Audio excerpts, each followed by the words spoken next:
Here I have a build to talk about, which is Butch Mahoney. He's my other Templar, my rangeplar. He's also an orc. And I've settled on him once and for all. I think he is finally just a ranged Templar.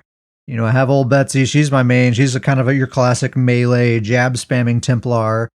And Butch has been on my roster here. I've had a hard time actually finding a build for him that doesn't make me just want to bounce right back over to Betsy, you know. And I've tried rangeplar lots of times. I've tried a lot of different variations of rangeplar, and it just has never clicked with me. I've always bounced off of it really quick. I don't know. It just seems bland. I don't know. I can't quite explain it. It just doesn't really click with me. But I finally have found a build that actually I like quite a bit. I think it largely has to do with the fact that I found a bar setup that feels good. But anyway, the gear setup is Order's Wrath as a double bar set, Wretched Vitality on the back bar with a bow, Master's Lightning Staff on the front bar, Gaze of Sithis Mythic Helm, and One Piece Magma. The offense, the combo, it's very basic. You start on the back bar and you open up with Degeneration to get your weapon and spell damage buff, and then swap to the front bar and hit them with Lightning Reach, which activates your Master Staff, and do 3 Force Pulses. And that's basically your combo. Lightning Reach, 3 Force Pulses. Lightning Reach, 3 Force Pulses. Because your Master Staff only lasts 4 seconds, so that's enough time to cast Force Pulse 3 times, and then you got to reactivate that staff.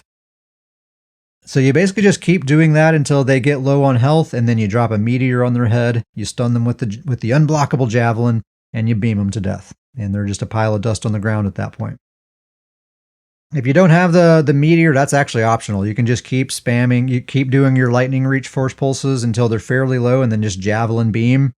It works quite a bit, actually, even without the ultimate.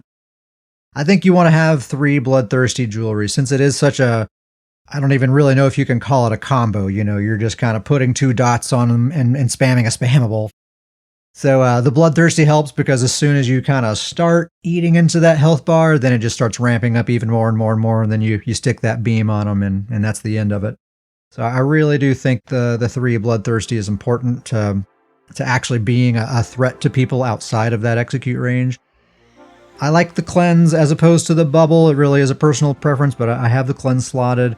I also have Vigor, Honor the Dead. The class armor buff, the Rune gives you a really strong heal, plus the class healing ultimate. So very supportive, very difficult to kill, just even selfishly. You know, he's a very robust dude.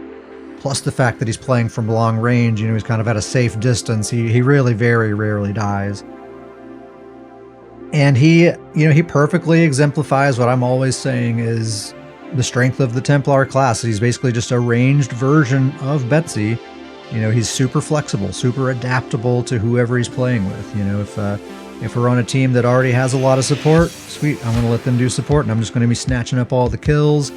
If we are on a team that needs some support, I can slip into that role too, especially since he's a Magicka build. You know, Betsy's a stamina build, so he's even more effective when that is needed. That's what I love about Templar, is it doesn't matter what team you give me, I'm going to, kicking and screaming, drag them across the finish line. He's great at that. He's really, really good at that.